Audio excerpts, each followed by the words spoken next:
613e jour de guerre en Israël et c'est la question qui brûle toutes les lèvres. L'Iran va-t-il se résoudre à attaquer Israël ? Annoncé depuis ce week-end, la riposte n'a pas eu lieu et le pays, bien sûr, se prépare. En Israël, on se prépare évidemment et pour en parler, nous sommes avec Stéphane Juffa, analyste, rédacteur en chef de la MENA, la Metula News Agency. Bonjour Stéphane. On est prêt, Ilana, on est prêt. Bonjour à vous, bonjour aux auditeurs et téléspectateurs de Radio J. Merci Stéphane d'être avec nous ce matin sur Radio J. Ravi de vous retrouver. Alors effectivement, cette question qui se pose toujours, quand l'Iran va-t-il attaquer Israël ? On ne le sait pas. En tout cas, on sait que cette nuit, il y a une trentaine de missiles qui ont été tirés du Liban vers le territoire israélien. Quelle est la situation, Stéphane, aujourd'hui dans la région ? Des roquettes, il n'en a pas de missiles. Le Hezbollah a très peu de missiles. Ils ont effectivement tiré une trentaine de roquettes sur le nord. Il n'y a pas eu de blessés ni de dégâts. Pour nous, c'est la routine, c'est le quotidien. Mais ce qui est beaucoup plus important, c'est qu'il semble qu'à la fois le Hezbollah et l'Iran aient une deuxième réflexion au sujet d'une possible agression, attaque de leur part. Et puis, ce qui est au centre de l'enjeu, c'est le nucléaire iranien, le projet de bombe atomique.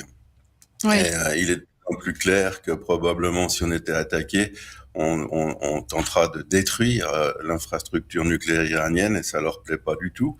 Et puis de plus, ils sont opposés à des forces qui sont beaucoup plus grandes que les leurs, les nôtres d'abord et celles des États-Unis. On rappelle aux auditeurs téléspectateurs que la puissance de l'armée américaine, c'est 2 fois toutes les autres armées du globe réunies. Alors, s'engager dans une frappe qui est pas nécessaire quand vous avez le choix contre Israël, quand vous savez que s'il y a une guerre que vous aurez déclenchée, vous allez la perdre, c'est pas une réflexion qui les enchante et on peut le comprendre. Alors c'est intéressant, vous dites, ce ne sont pas des missiles, ce sont des roquettes. Et pourtant, il y a quelques mois, on parlait d'une puissance de frappe du Hezbollah qui était importante, beaucoup plus que le Hamas. Est-ce que vous pouvez nous expliquer un petit peu ce qu'il en est, aussi la puissance de frappe justement du Hezbollah aujourd'hui ? Ils en ont beaucoup de ces roquettes. Donc une roquette, c'est un missile qui est pas intelligent. C'est un missile qui n'aurait aucun système d'orientation. Hein. Donc il dirige ces roquettes, qui sont des sortes de gros feux d'artifice, mais qui tuent quand même, sur l'objectif qu'il vise. Et puis après, c'est au petit bonheur la chance. Alors, au début de la confrontation, on estimait qu'ils avaient à peu près 120 000 de ces roquettes. Le Hamas aussi avait des roquettes, mais en moins grand nombre, peut-être 30 000 ou 40 000. Mais au moment de tirer, ça change pas beaucoup parce qu'il faut aussi des lanceurs. Et ces organisations terroristes ne disposent pas de dizaines de milliers de lanceurs. Il faut voir une autre chose. On l'a dit souvent. Faut pas sous-estimer, Ilana, la puissance de l'ennemi, mais faut pas la surestimer non plus.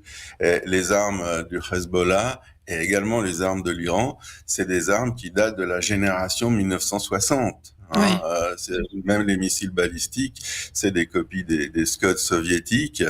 Et c'est pour ça que dans la nuit du 13 au 14 avril, ils en ont lancé 500, et ça c'était des missiles de la part de l'Iran, surtout des missiles balistiques, et on les a tous interceptés. Donc il y a une très grande disparité de qualité entre le Hezbollah et nous. Ça veut pas dire qu'il n'y aurait pas de morts et de blessés en cas d'attaque de ces deux entités.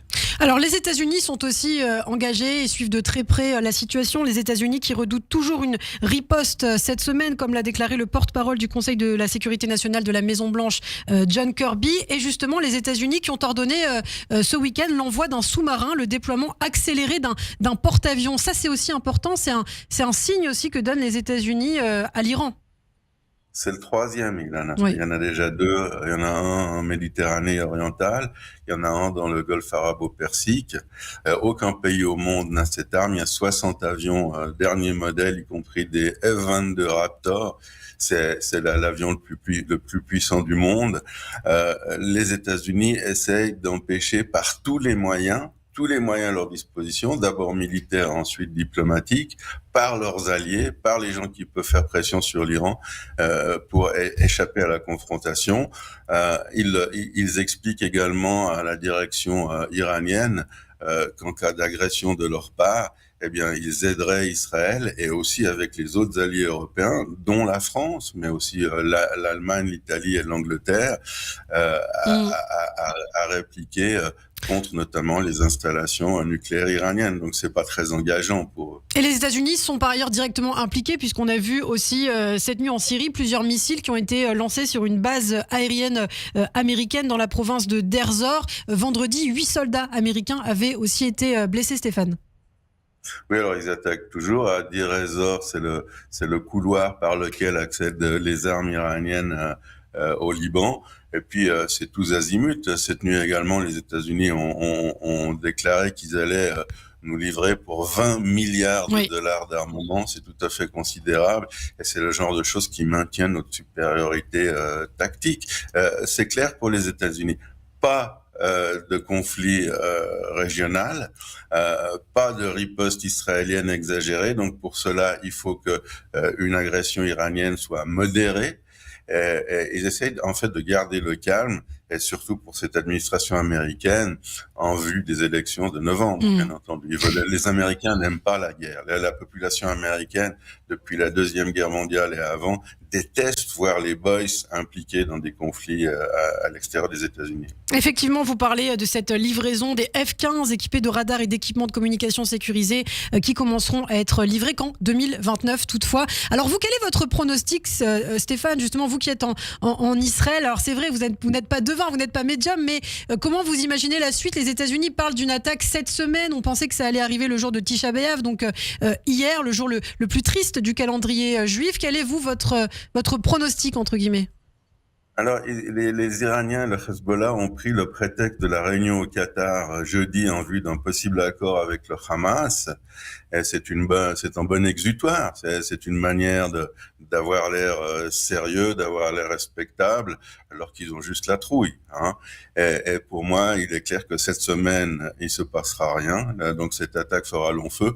Ça veut pas dire qu'on n'est pas concentré, qu'on n'est pas prêt à riposter, qu'on n'est pas prêt à se défendre. On l'est tout à fait.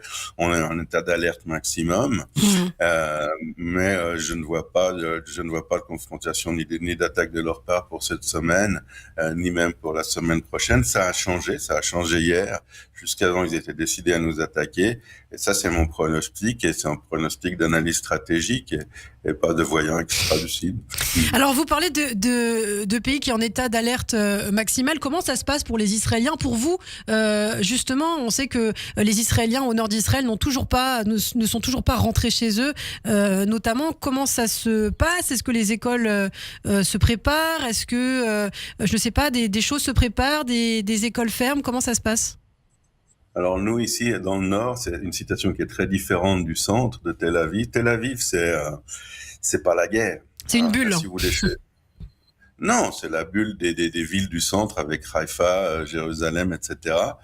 Si vous voulez trouver une bonne table ce soir à Tel Aviv, vous ne la trouverez pas. Les réservations sont pleines. Ils vivent une autre réalité. Nous, ici au nord, c'est pas qu'on attend la guerre. On est en plein dans la guerre, avec notamment cette attaque cette nuit, mais il y en a tous les jours. Chaque jour, on reçoit une moyenne de 40 à 50 de ces roquettes, plus des drones d'attaque, plus des missiles anti-chars.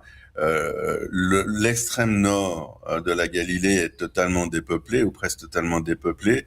Et puis ici, à Rosh Pina, par exemple, à 4 kilomètres, pas plus de la frontière, toute la population est là. Elle vit, elle tente de vaquer à ses occupations, mais la tension est extrême parce que au niveau de la population, on craint davantage l'opération qui viendrait du Hezbollah que celle de l'Iran, parce que on aura très peu de temps pour aller aux abris. On a déjà expérimenté de 2 à 6-7 minutes au maximum, et on sait qu'en cas de confrontation, on va la subir de plein fouet. Donc, mais en plus, on a l'habitude, c'est-à-dire qu'on sursaute pas à faire des cris de frais chaque fois qu'on entend une explosion.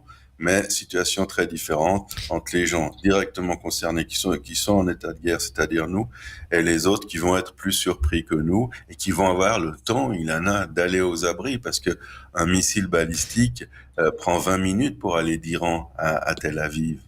Merci beaucoup Stéphane Juffa pour cette analyse de la situation. On vous retrouve évidemment très régulièrement sur cette antenne et on continuera à suivre les développements dans la région. Merci Stéphane et à très bientôt.